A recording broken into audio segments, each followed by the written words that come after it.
Muy buenos días, tengan todas y todos ustedes. Mi nombre es Thais Aguilar. Este es mi programa Contravía de esta plataforma colaborativa denominada Voces por Media Calle, y les damos la más cordial bienvenida a esta emisión de las 11 de la mañana de hoy, lunes 15 de marzo del 2021.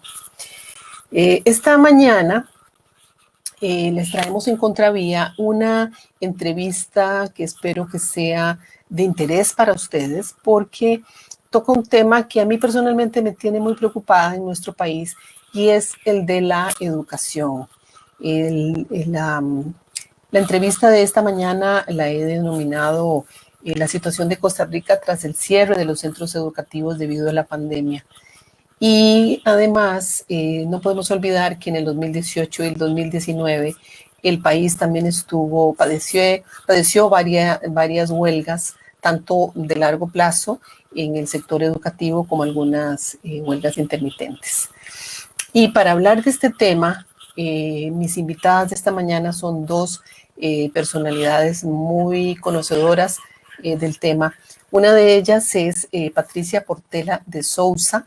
Ella es la representante del Fondo de Naciones Unidas para la Infancia, UNICEF, en Costa Rica, y especialista en comunicación para el desarrollo y también en comunicación.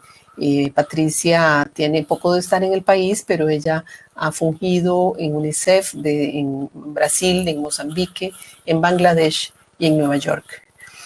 Y la segunda persona es una abogada especialista en administración pública y liderazgo y consultora en políticas públicas, Abril Gordienko.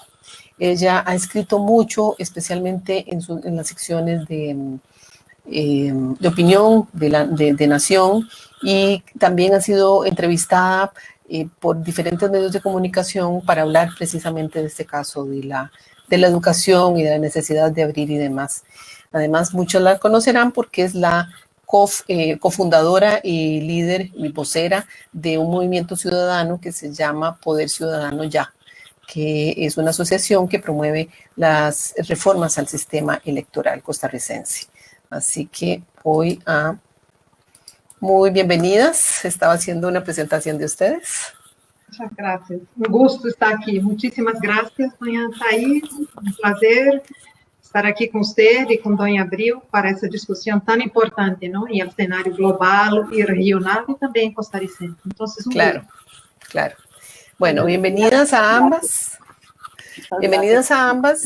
Y antes de comenzar a mis preguntas, quiero poner un poco en contexto a nuestros birnautas sobre de dónde viene, por qué este tema. Porque bueno, ya hace prácticamente un mes creo que iniciaron las clases en el sector público costarricense, pero quiero compartir algunos datos recientes.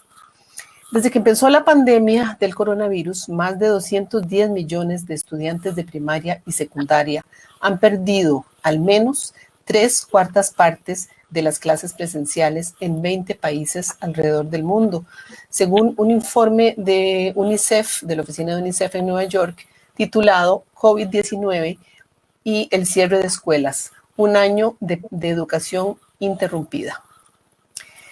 Los datos arrojados en ese estudio además revelan que la situación a nivel global y especialmente en América Latina y el Caribe es catastrófica. Y creo que no hemos tomado conciencia de ello. América Latina y el Caribe ha sido la región más afectada con este cierre tan prolongado de escuelas y colegios públicos especialmente. En esta región, 3 de cada 5 niños, oigan bien, 3 de cada 5 perdieron el año escolar completo, y aproximadamente el 60% del estudiantado aún no ha tenido acceso a las clases presenciales. Ahorita vamos a solicitarle a la representante de UNICEF que nos diga de cuántos más o menos niños y niñas y adolescentes estamos hablando a nivel regional. A marzo de este año, exactamente el 5 de marzo, que fue cuando se presentó este estudio, mientras muchos países a nivel global han anunciado una apertura del periodo lectivo de manera gradual, muchos países de nuestra región estaban experimentando una nueva ola de contagios de COVID, lo que ha impedido retomar las clases presenciales.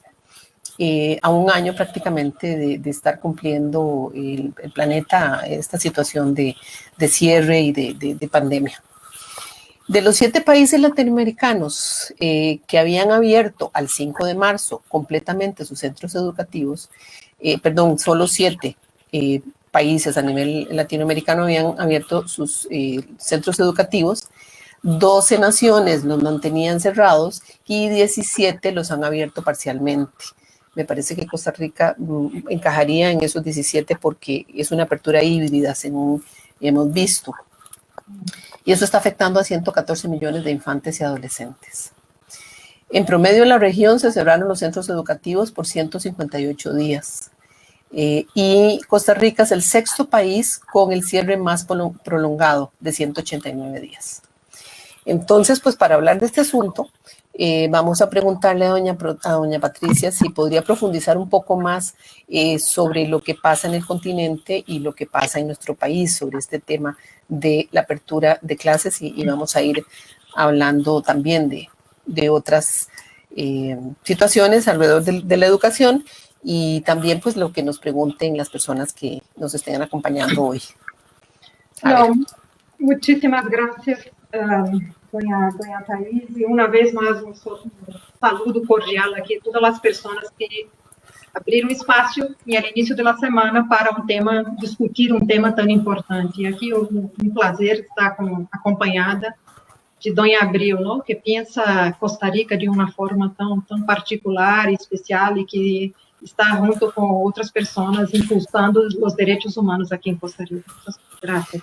Bueno, COVID-19 ha afectado quase todos os aspectos da vida de todos nós e nosotros, pero de los niños muy particularmente. Quizás la área más dramática foi educação, ¿no? Tienes de educação. Hicimos várias encuestas globais, regionais, e aqui em Costa Rica também, para entender o impacto del cierre de las escuelas en la vida de los niños, niñas y adolescentes. Como usted conoce, y hubo un impacto grandísimo, ¿no? Muy fuerte, fuertísimo, no solamente en la educación propiamente dita, y aquí hablo de estudio, ¿no? Matemática, ciencia, que fue fuerte, claro. Pero también en la parte cognitiva, de socialización de los niños, de cuidado de los niños, hubo un aumento, incremento de violencia. Isso é dado não somente nacional, mas global. E aqui em Costa Rica temos dados concretos nesta área. Né? Aumento de, por exemplo, temas muito sérios como exploração, violência sexual, abuso, mas também o tema de violência mais, como diria, discreta, por exemplo, pero es também forma de violência, como também paciência, negligência com os niños, interação, porque as famílias estavam sob uma tremenda pressão, uma pressão grandíssima. Então, houve um efeito aqui na vida de los niños, niñas, e quando falamos com os niños nos primeiros dias de classes, eu fui a 2 escolas, o que mais me encantou foi escuchar de los niños e niñas quão felizes estavam. Estavam felizes por estar vindo, aunque com a mascarilla, com a distância, mas estavam interagindo, interactuando, com os niños, com seus amigos, com outros colegas, e com os maestros, os diretores. Então, aí o tema de evaluar o papel, o rol da educação na vida de los niños modernos, contemporâneos, atuais, é um tema central. O que nós outros temos que pensar agora é reimaginar que escola é esta. Porque a escola física, uma vez mais, ficou comprovado que é importantíssima para a socialização de los niños. E aqui, falando um pouco de números, como você pediu, Thaís, hoje estamos falando que um total de 168 milhões de niños foi afetado globalmente. Não? É muito crítico. Como pensando em América Latina, talvez uma das regiões mais afetadas do mundo por o tema da pandemia, mientras em outras regiões o cierre completo das escolas tem uma média de 10 semanas, aqui em nossa região foi de 20 semanas, el dobro. Ups, el Entonces, doble. esto también tiene un impacto mucho mayor.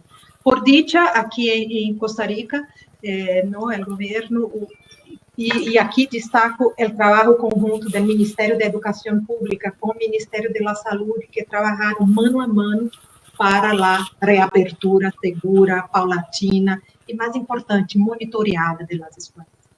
No es que el trabajo abrió maneira híbrida, acabou. Não, ao contrário, há um trabalho seríssimo de monitorear a situação da pandemia, por um lado, e do impacto da pandemia nos centros educativos. Muchas gracias, doña Patricia. Abril, usted ha llamado mucho la atención en sus redes sociales y en artículos de opinión y en general en todos los espacios que ha podido sobre la situación de la educación en Costa Rica. A mí me ha llamado mucho la atención que realmente en la agenda noticiosa no hemos visto con el peso que se debiera la necesidad de hacer otro tipo de aperturas y de involucrar a los niños y a las niñas y adolescentes que retornen a las escuelas, ¿verdad? Con todo lo que eso significa, lo que nos explicaba Patricia, no es solo la educación, sino la socialización, el cuidado, lo que significa, lo que una maestra o un maestro y profesor y profesora ven en las escuelas, ¿no? Entonces, me gustaría saber, me imagino que lo ha pensado, pero para que nos lo cuente a nuestros bimnautas, ¿cuál cree usted que puede ser el efecto a largo plazo de este cierre en este año lectivo y sobre todo con los antecedentes que tenemos de los cierres que hubo en los años anteriores también, de las huelgas? Gracias. ¿Qué peso puede tener eso en el desarrollo global de nuestro país? Claro. Importantísima la pregunta y gracias por la invitación y es un gusto compartir con doña Patricia este espacio.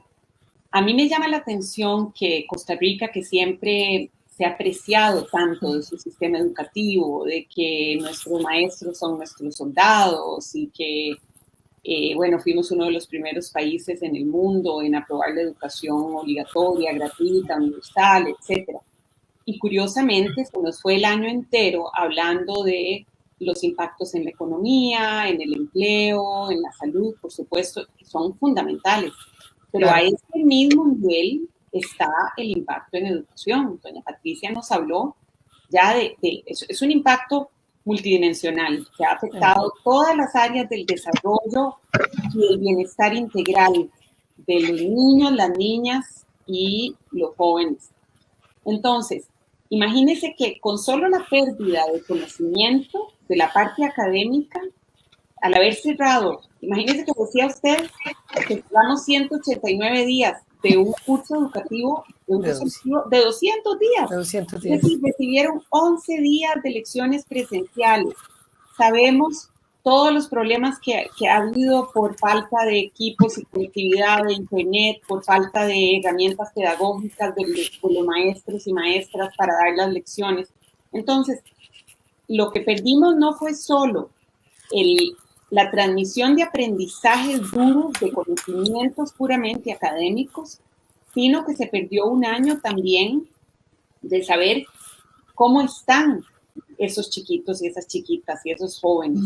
De todo lo que explicó doña Patricia tiene efecto en su desarrollo integral, en la construcción de su identidad, de su madurez, de su estabilidad emocional.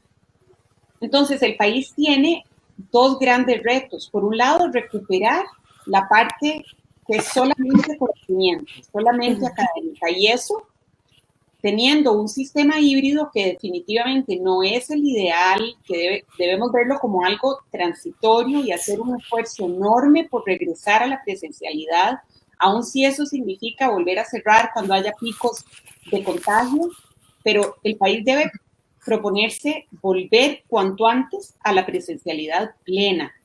hay suficiente evidencia de que los centros educativos no son focos de mayor contagio, sino que son reflejo de aquello que está en su comunidad. La tasa de contagio de la comunidad se da en las escuelas, y si se toman medidas de contención y de prevención de los contagios, probablemente las escuelas tengan hasta menores tasas que la comunidad. Así que volver a la presencialidad cuanto antes. En segundo lugar, retomar la parte de conocimientos, que va a tomar mucho tiempo. En este año no se va a poder, digamos, equilibrar, volver el rezago es tal que yo creo que el ministerio tiene que plantearse una estrategia como de selección y compresión de los contenidos y los conocimientos, seleccionar qué es lo prioritario, qué debe saber un chiquillo o una chiquilla para pasar de grado al siguiente nivel o para graduarse como esencial, y concentrarse en eso. Pero además es una gran oportunidad para repensar nuestro sistema educativo. Ahora, eso probablemente lo hablaremos mejor después. Usted me preguntaba el impacto para el desarrollo del país.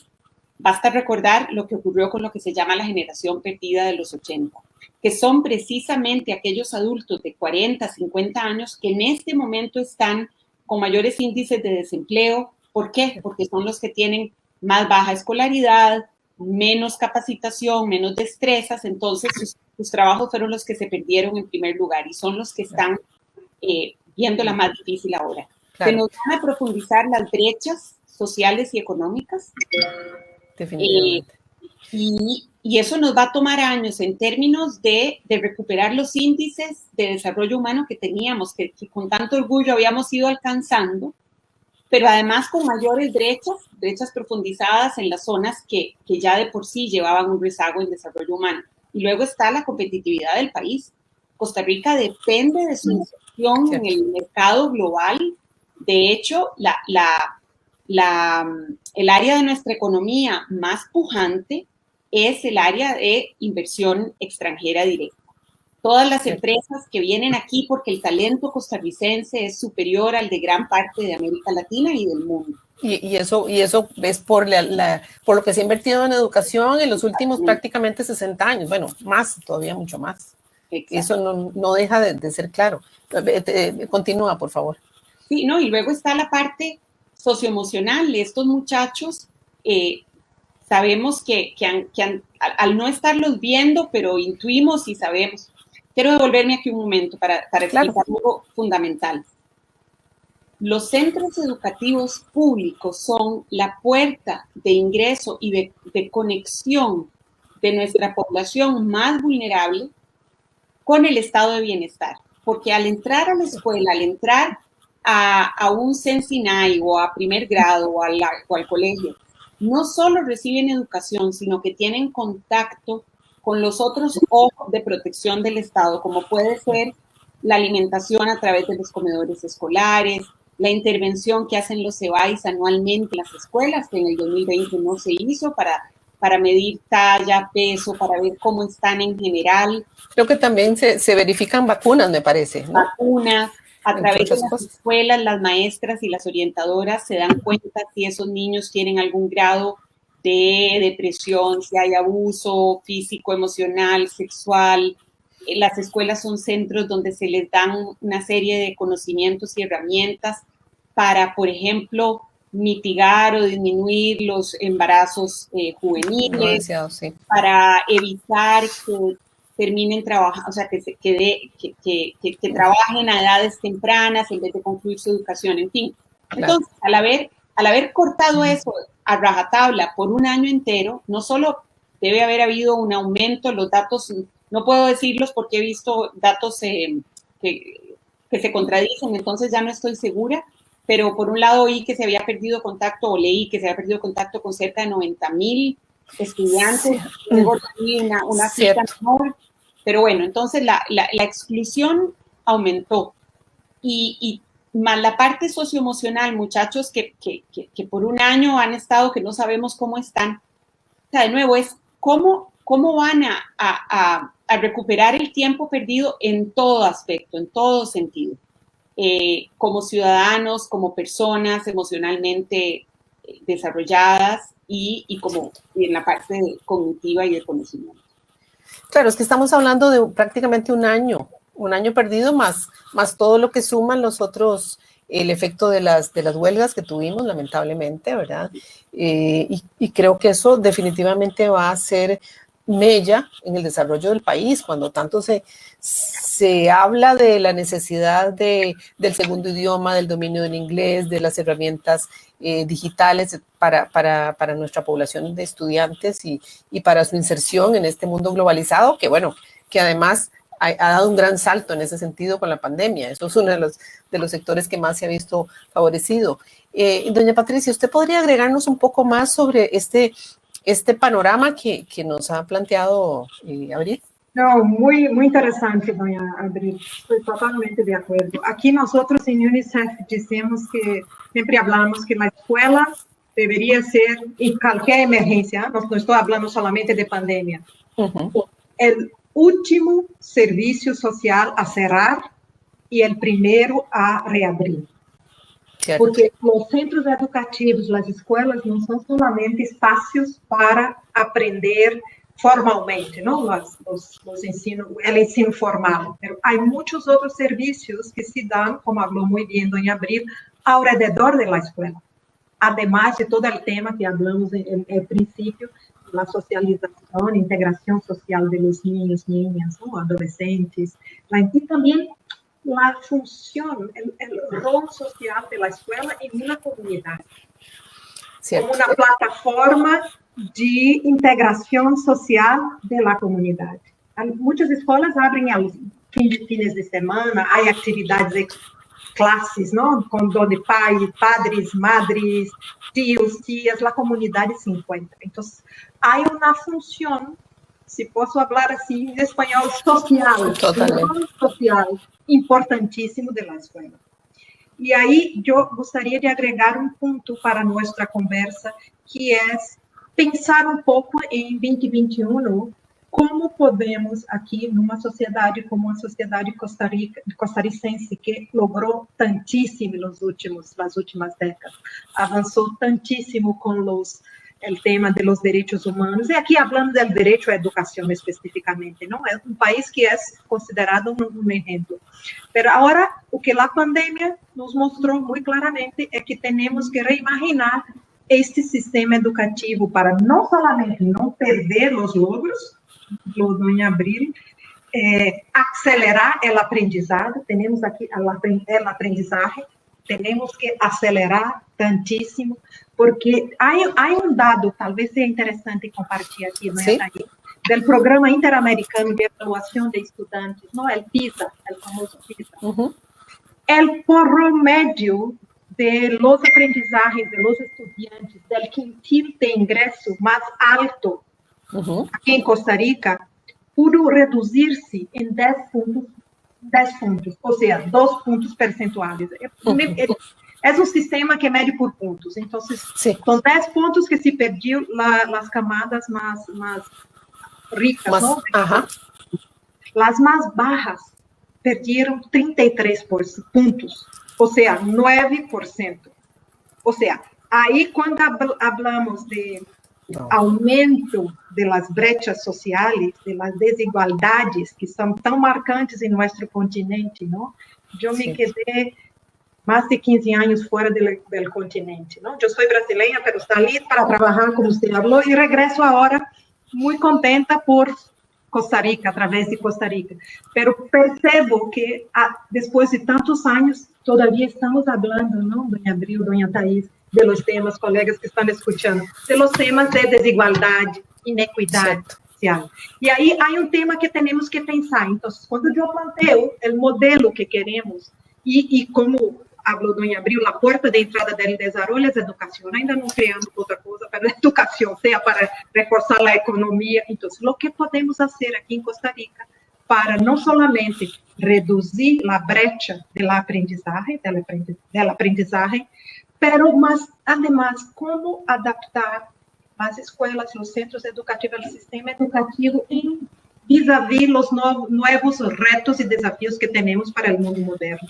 Necesitamos atraer aún más los adolescentes a los centros educativos, retelos, ¿no? Los reter en los centros educativos y apoyarnos lo que sea necesario para que tengan éxito escolar. Aquí es el tema de éxito. Y ahí ni todos los grupos específicos, los niños y niñas son iguales. Entonces tenemos que ter modalidades distintas para necesidades de aprendizajes distintas. Y este modelo, también estoy hablando aquí sobre tecnología, pero no solamente, hay un tema de tecnología, de acceso a nuevas plataformas de aprendizaje, pero también estoy hablando de una escuela que sea atractiva. Cierto. Para los niños y niñas. Una escuela adaptada incluso tecnológicamente, ¿verdad? Sí. Que eso fue el gran, creo que fue lo que nos puso más en evidencia esa desnivel que hay entre las escuelas y colegios en centros urbanos y en las que están muy, muy lejos del país, que bien que mal, Costa Rica tiene un muy buen modelo de penetración de todo lo que es el internet y telefonía digital, a pesar de todo lo que critiquemos, pero tenemos que vernos en comparación también con muchos otros países y creo que eso, yo constantemente estoy viendo programas de otras regiones latinoamericanas y eso se nota muchísimo y creo que tenemos que reconocer ese avance y cómo sacarle provecho a esa situación, ¿verdad? Cómo avanzar en esto. Antes de comenzar el programa, conversaba con Abril sobre algunas otras características que se encontraron, pues se pusieron en evidencia en esta pandemia con respecto a la educación en nuestro país. Y es que pasa no solo por los problemas, bueno, esa prioridad que se le dio a la salud, pero también a la economía, que bueno, que creo que fue en todos los países del mundo, fue así. Unos más que otros mantuvieron la atención sobre la parte de educación. Creo que en eso falló muchísimo nuestro país. Hubo una muy buena gestión desde la parte de salud, pero nos faltó la parte educativa. Y también, ¿qué refleja eso de nuestro personal docente? ¿Verdad? Que creo que también hay muchos fallos simultáneos que se han puesto en evidencia. Entonces me gustaría saber qué opinan ustedes también sobre esos aspectos. Abril. Sí, a mí realmente me llamó la atención que hubo presión, hubo lobby, hubo muchas voces que se alzaban para que reabriéramos la economía, para que reabriéramos el turismo. Y en cambio, muy pocas voces se alzaron, se levantaron para demandar que se reabriera la educación. Y llama la atención precisamente que ni los sindicatos, ni grupos de padres de familia y otras instituciones, que Costa Rica tiene una institucionalidad muy sólida para la defensa de la niñez y de la adolescencia, y no vimos a esas instituciones presionar. Tal vez lo hicieron, pero si no lo comunican, no nos enteramos. Yo como ciudadana no vi a ninguna de esas instituciones presionando para una reapertura. Y si un país como Uruguay o países europeos pudieron reabrir, reorganizarse y armar un programa para regresar en 2-3 meses, ¿por qué Costa Rica con un ministerio tan fuerte no pudo reabrir tan rápido? O no se lo planteó. O no se lo planteó.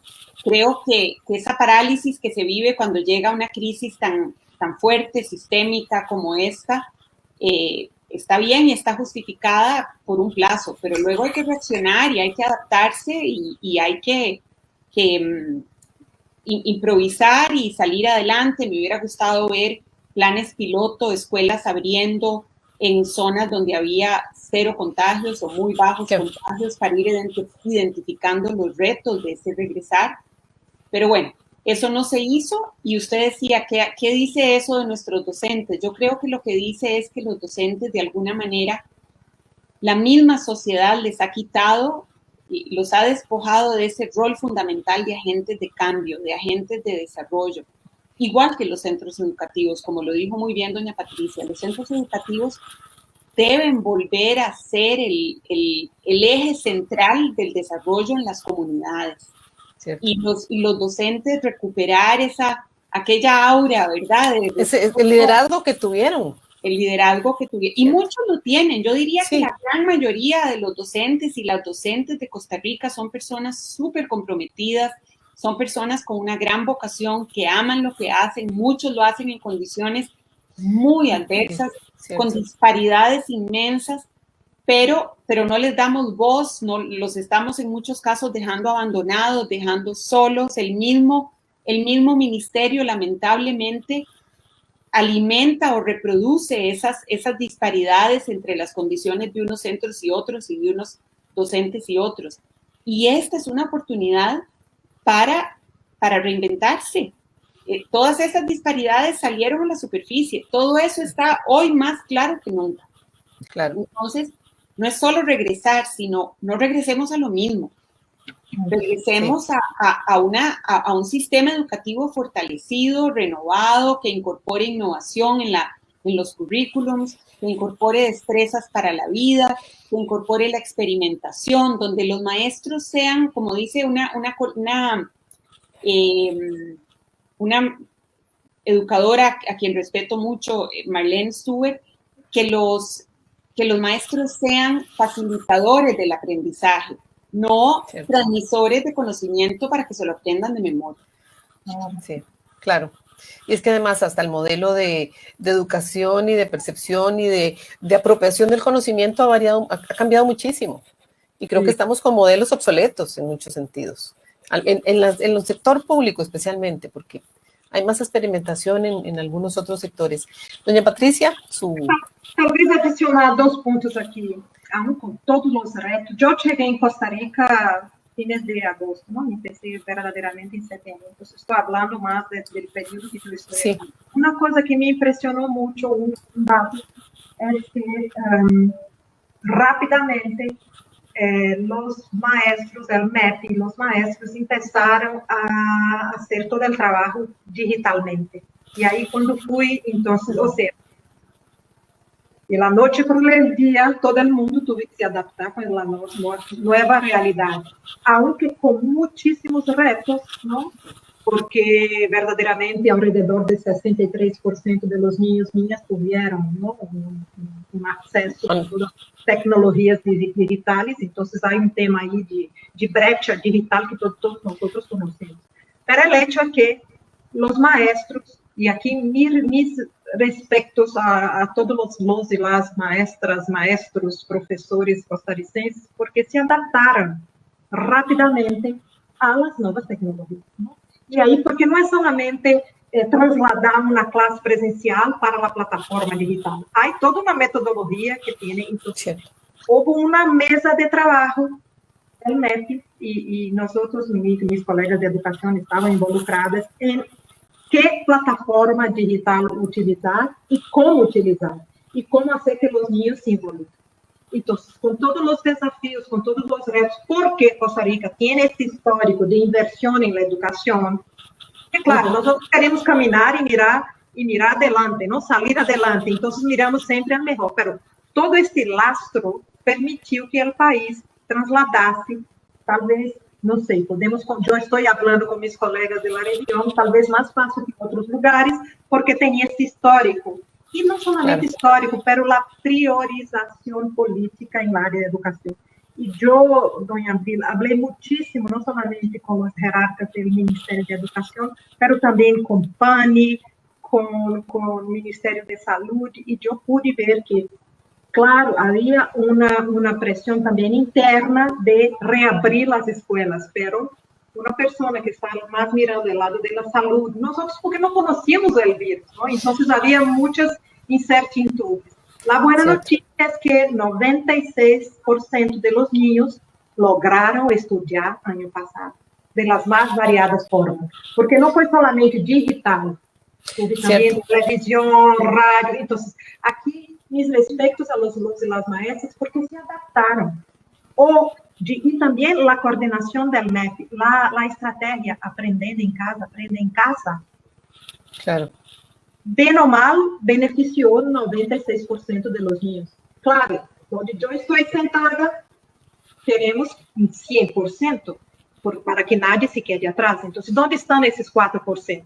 Para mí, la pregunta es, ¿dónde están los más de 30% que no tienen acceso digital a las plataformas? O tiene el dispositivo, pero no tiene plata, no, la familia no tiene plata por internet. Un dado interesante que no hablamos mucho, y la buena cosa de trabajar en Costa Rica es que tenemos dados reales y casi al tiempo vivo de que vivimos. Bueno, muchas gracias por señalarlo, porque a veces se nos olvida la importancia de los datos. Súper importante, monitoramos todo el tiempo. Otro dato es que, por ejemplo, los hogares más pobres, hubo un incremento de pobreza en la niñez y adolescencia, que es muy triste, como habló doña Abril, ¿no? Hoy estamos hablando, doña Thaís, ahora de 32, 33% de niños costarricenses, más que uno en cada 3 que viven bajo de la línea de pobreza. O sea, y una pobreza que aumentou, un hecho, ¿no? Una pobreza, un dato, es acceso a internet. Aumentou los lugares que, por conta de la crisis de la pandemia, no pudieron pagar la internet. Entonces, hay retos, desafíos, pero yo pienso que esta crisis tiene que generar reflexiones y acciones, no solamente acciones para pensar, reimaginar este sistema educativo y cómo vamos a aprender de todos los retos que tenemos. Y no solamente la inclusión educativa, pero apoyar a los niños para éxito, porque no queremos solamente que pasen, ¿no? Que logren el año, pero que aprendan y que sean ciudadanos, gracias, que verdaderamente van a se involucrar con el desarrollo del país, ¿no? Un país que ha demostrado tantos progresos interesantes del mundo, y no podemos, por el hecho de una pandemia, sí, pandemia global, súper importante, pero aquí hay soluciones internas y hay salidas internas.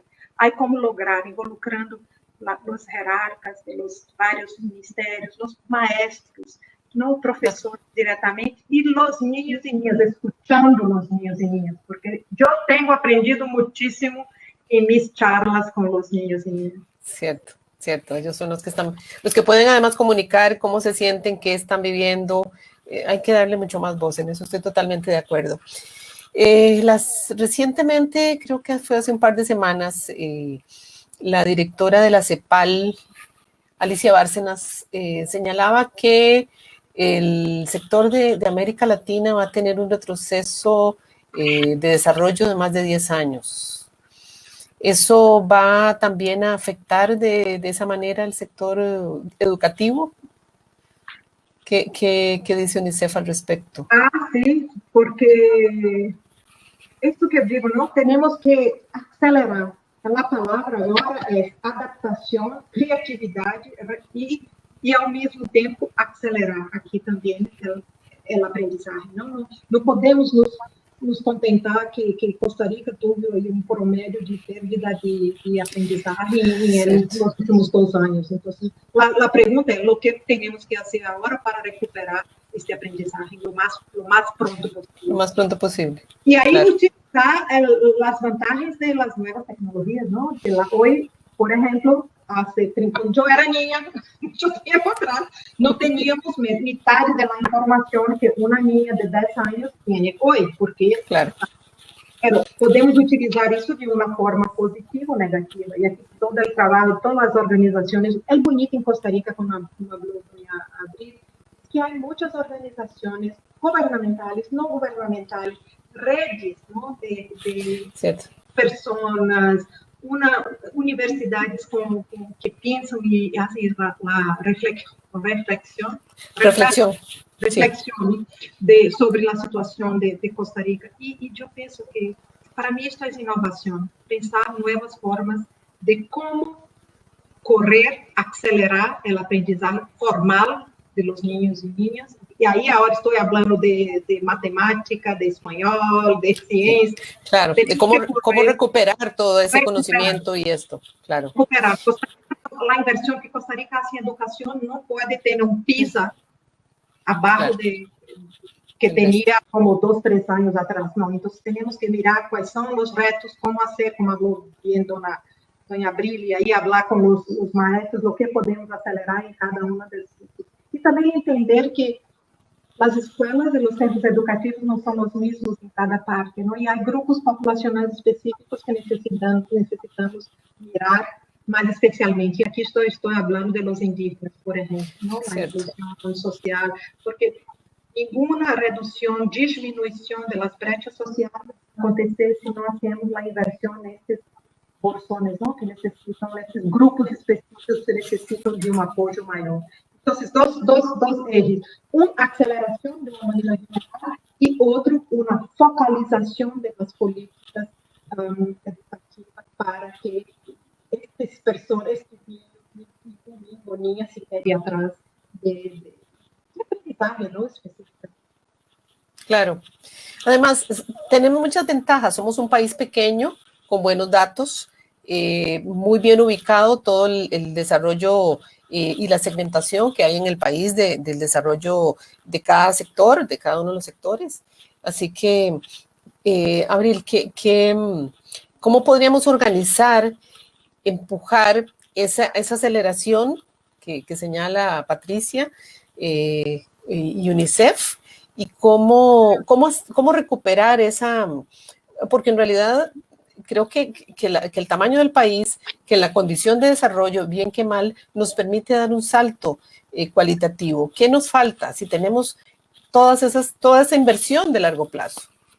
Sí, tenemos una población mucho más educada que absolutamente la de hace 30 años, por ejemplo. Yo creo que es una cuestión de prioridad, de que haya una voluntad política concertada, de que el gobierno se ponga, de que incluso el señor presidente, como lo hizo, de nuevo lo menciono, es que el caso de Uruguay es excepcional. Sí. Y el presidente uruguayo asumió el regreso a las aulas como una de sus prioridades a nivel personal. Claro. Entonces, sí creo que tanto el presidente Alvarado como a quien le corresponda asumir la presidencia el año entrante para los siguientes 4 años, porque este es un proceso de varios años. Esto no es algo que se recupera ni en este ni en el próximo año. Entonces, primero que nada, tiene que haber esa voluntad concertada de los ministerios y del presidente o la presidenta que venga, junto con la sociedad. Hay que convocar a la sociedad para que ponga la atención sobre esto, sobre la educación como prioridad, sobre volver a colocar a los centros educativos como ejes de desarrollo integral y como a los docentes como los principales agentes de cambio y de desarrollo de la niñez y de la adolescencia. Hay que fortalecer el trabajo intersectorial e interinstitucional. Yo en este proceso, junto con un grupo de personas que nos hemos dedicado un poco a investigar y a estudiar esta situación, descubrimos para nuestra alegría que existe una red interinstitucional que se llama SAID, que es el sistema, si no me equivoco, el sistema de atención integral interinstitucional de la niñez, es algo así. Están incorporados y cooperan, colaboran entre sí el Ministerio de Educación, la Caja Costarricense del Seguro Social, las universidades públicas, los EBAIS, los ENSINAIS, y tienen 105 redes intersectoriales donde converge esa visión compartida de dar una atención integral a los menores. Entonces, por ejemplo, fortalecer ese sistema y fortalecer esas redes que ya están trabajando, o sea, en todas las administraciones públicas, el reto de que las instituciones se hablen entre ellas, el reto de que trabajen en común es siempre grande. Pues ya tenemos esa base interinstitucional funcionando y con gente campeoncísima. O sea, quienes están dirigiendo ese sistema y las redes en cada una de las instituciones son gente fabulosa a la que hay que darles un gran apoyo y hay que potenciar eso porque ahí hay una gran capacidad institucional y humana para tratar de poner como al mismo nivel lo que hablábamos de la parte cognitiva, pero también la parte de la salud mental, la parte psicosocial, todos los indicadores de salud, que no son solo ausencia de enfermedad, ¿verdad? Sino todos los otros indicadores. Todos los que deben ser. Muy interesante ese proyecto que además no se habla de ello. Luego, para nosotros fue un descubrimiento gratísimo y hemos conversado y nos hemos reunido con ellos y es interesantísimo la labor que hacen. Y también que sonera, porque de nuevo no hay recursos especiales para este sistema intersectorial y es fundamental. Voy a invitarles a un programa porque, bueno, eso es un primer programa de seguimiento, de denuncia a partir de lo que vimos con el informe de UNICEF, que fue tan alarmante, la verdad, para mí, fue muy impactante. Pero definitivamente, o sea, tenemos muchas herramientas. ¿Cómo creérnosla? Que yo a veces siento que en esta discusión desgastante que tenemos alrededor de un año preelectoral, además, y en medio de una crisis fiscal, y en medio de una pandemia, o sea, que tenemos como un panorama muy sombrío, pero no vemos las realidades que realmente tenemos, que son muy, muy importantes. Así que no sé si en ese sentido UNICEF ayuda a las instituciones públicas del país a tener otra visión, que a veces creo que se nos olvida y no vemos esos otros avances que tenemos. Totalmente. Yo, además de esta red, yo me mencioné, estaba en mi charla anterior, ¿no? El tema de que Costa Rica tiene muchas redes de trabajo interesantes. También trabajo, por ejemplo, este año fue lanzado la red Cudo, donde de Socho, y nosotros trabajamos muy cercanamente con el IMA para apoyar en esta red de 18 instituciones que apoyan directamente las mujeres desde el embarazo hasta el niño tiene 5 o 6 años, la primera infancia, ¿no? Que es fundamental para la educación. Hoy claro. Hay agentes globales que tenemos que hacer la inversión. Cuanto más los países que lograron mayores desarrollos socioeconómicos son los países que hicieron la inversión temprana en la niñez, ¿no? Claro, y eso es una parte que no lo hemos hecho bien en Costa Rica, ¿verdad? No, pero aquí bueno, claro que tenemos que comparar con el mejor, podemos mejorar, por supuesto. Hay una inversión de la red Cudi impresionante aquí en Costa Rica. Eso es cierto, eso es cierto. Ahora, esta es la educación en la primera infancia. Sí. ¿Cuál es el reto? Hacer una estandartización, ¿no? Estandarizar los patrones de cuidado y de atendimiento, porque hay una disparidad dependiendo de las organizaciones. De las zonas. Estamos trabajando muy cercanamente con PANI, con Redicud y todas las organizaciones involucradas.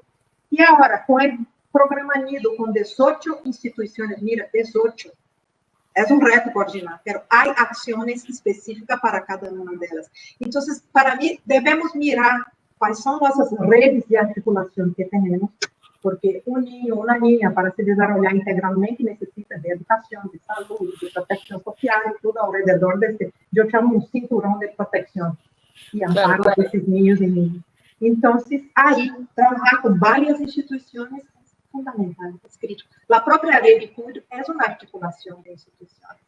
Entonces, su pregunta, hay salidas y hay trabajo muy bueno aquí en el país, independiente y aquí estoy hablando del Estado costarricense, que hay personas muy bien capacitadas, preparadas, campeonísimas, como doña Abril, yo estoy de acuerdo.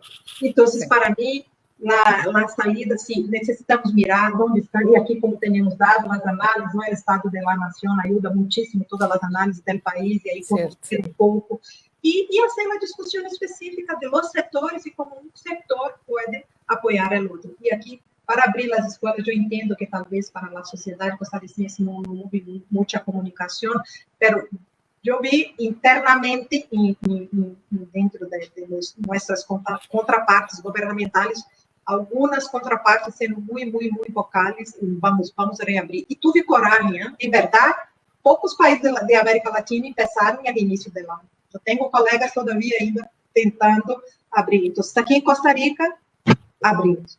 O sea, 8 de fevereiro abrimos. Apesar de los pesares, abrimos, está funcionando de maneira híbrida, podemos melhorar sempre, sempre no país, claro que pode. Pero há um hecho que, por lo menos, os niños, especialmente os mais vulneráveis, estão tendo acesso à escola. Sí. E aqui presencial também. E aqui também acesso à comida, acesso à proteção. Não é solamente o ensino que nós vimos antes. Então, claro. Sim, há retos enormes, mas somos, eu penso que é um país que tem a capacidade para dar a resposta contextualizada, adaptada para a realidade costarricense, para que miremos adelante. E eu estou de acordo, o Uruguai ha ensinado muitíssimo a nós outros. Eu hablo muitíssimo com mi colega de Uruguai, porque temos que aprender ali também, mas eu penso também que os colegas também falam comigo, porque em Costa Rica hay também muito lo que ensinar. Claro, entonces en eso ustedes también ven las buenas prácticas, las buenas, en lo que se han equivocado de un país a otro, porque creo que esto nos ha puesto en perspectiva que cada quien hizo lo que pudo en medio de esta emergencia. Cada gobierno, cada nación, cada país, cada sector, unos más que otros, ¿verdad? Es muy impresionante cómo en muchos de nuestros países, bueno, Brasil, que ostenta un nivel de infección altísimo, Perú también, si mal no recuerdo, que es otro que tenía una gran, bueno, Estados Unidos ni para qué, ¿verdad? Que son como 3 países latinoamericanos son de los que están entre los más afectados por la pandemia a nivel global, pero que no es el caso nuestro. Así que creo que también incluso hasta el clima nos ayuda para poder abrir. O sea, yo creo que se nos tiene que quitar un poco ese miedo, seguir con el protocolo. Es un país que tenemos acceso a agua potable muchísimo más que en otras regiones. Y bueno, creo que en eso nos podría contar la representante de UNICEF, que estuvo en África y en Bangladesh, que son países de unos niveles de desarrollo muy, muy lamentables en general. Entonces creo que tenemos que también tomar en cuenta qué condiciones tiene el país para poder afrontar eso, iniciar y pasar de lo híbrido a lo presencial, que no sé si hay algún plan, porque ahí no en ese sentido no consulté a la gente del Ministerio de Educación, pero tal vez ustedes tengan alguna idea de cuánto va a durar este sistema para también poder comenzar a recuperar a todos esos estudiantado que se ha quedado, especialmente de secundaria, que es donde suele haber más deserción. Así que tal vez podríamos ver que me cuenten un poco qué saben ustedes de eso, que nos cuenten acá a las personas que nos acompañan y ir cerrando el programa. Abril. Yo no estoy 100% segura, pero creo que el plan Regresar lo que tiene previsto es que todo este año sea híbrido. Híbrido. Si es así, yo quisiera que si en el camino, si dentro de unos meses se ve que se podría ir regresando a la presencialidad total o mayor, yo esperaría que hagan ese redireccionamiento, tal vez después de las vacaciones de medio año. Exacto, en el camino. Y antes de irnos, no quiero dejar de mencionar algo que me parece fundamental. Aparte de los niños, las mujeres han sido la otra población sumamente golpeada con la pandemia.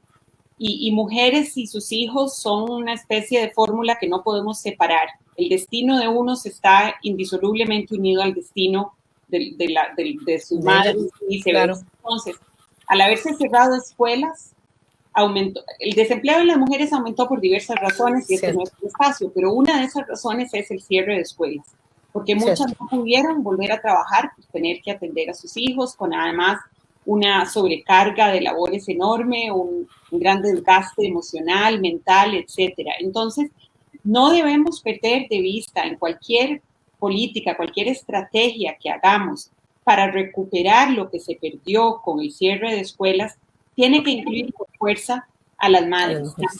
También hay que pensar que un niño no va a estar bien ni siquiera yendo a la escuela todo el tiempo si su mamá no está bien, obesa, está desempleada, está mal, quebrada, ¿verdad? Entonces, tenemos que tener eso en cuenta. La estrategia tiene que ser más holística, más integral. Se sabe que cuando una mujer sale adelante, es toda su familia la que todos sale adelante. cierto. Así es que debe ser también uno de los ejes de las políticas que se implementen para asegurarnos de que los niños avancen, vuelvan a la escuela, avancen en la adquisición de conocimientos y en su desarrollo, que sus madres estén bien, lo mejor posible. Estaba tomando apuntes para retomar ese tema más adelante en el programa. Yo estoy totalmente de acuerdo, ¿no? Tenemos que apoyar a las mujeres porque al fin, al cabo, son las mujeres que tienen los niños bajo sus brazos. Y así como hubo un aumento de la pobreza de la niñez post-COVID, nosotros hicimos un análisis de toda... estoy disponible, si quieren, podemos continuar conversas en otros foros. La análisis del impacto del COVID en la niñez y, claro, también en los hogares, ¿no?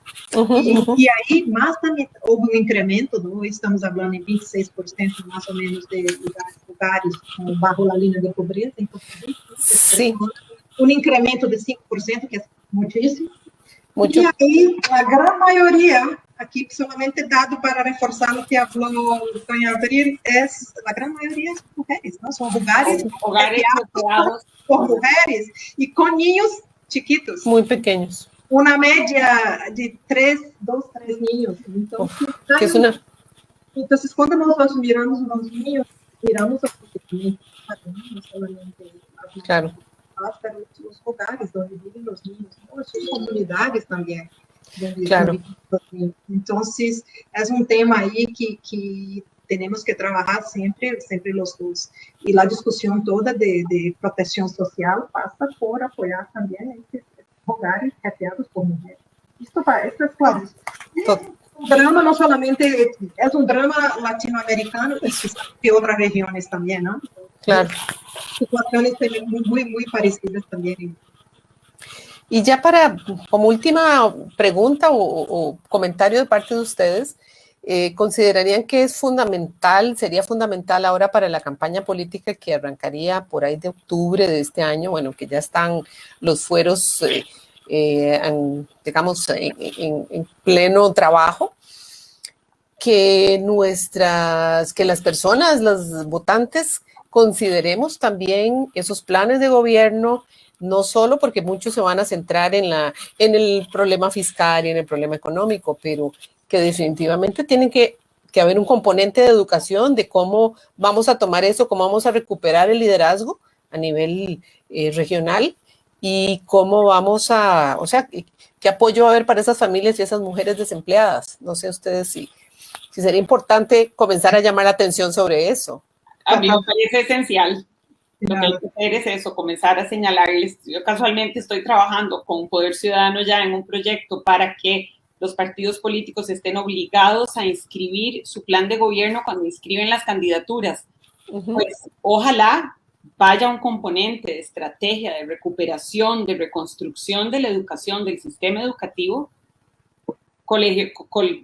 relacionado con la pobreza, con mitigar pobreza, con devolver oportunidades de empleo a las mujeres. Todo eso tiene que ir ahí como eje fundamental para los próximos 10 años o 20 años. Claro. Y una red de apoyo también, de cuidado, de apoyo a las mujeres trabajadoras, ¿no? La red de cuidado, definitivamente. Claro. Totalmente, es parte de cualquier país que quiere, ¿no? Salir adelante con el desarrollo social, económico, ¿no?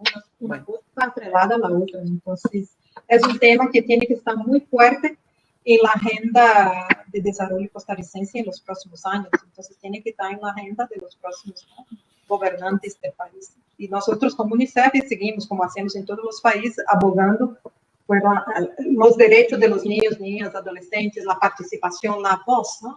Vamos a escuchar lo que dicen los niños, niñas y adolescentes. Y ahora, hoy, va a ser lanzado toda parte de generación bicentenaria, ¿no? Escuchar a los niños, escuchar lo que quieren los niños, sus sueños, sus deseos, sus retos. Claro. ¿No? ¿Y qué país quieren para los próximos 100, 200 años? Es muy lindo tener esta interacción con los niños porque, como dices, aprendemos mucho y hacemos el análisis junto con y para los niños y adolescentes. Muchísimas gracias. Bueno, pues las dejo. Muchísimas gracias por su participación y a las personas que nos han acompañado esta mañana y vamos a seguir con esos temas, así que creo que nos van a ver con frecuencia y vamos a presionar mucho por ello. Muchísimas gracias y que tengan una linda semana. Gracias. Gracias. Gracias.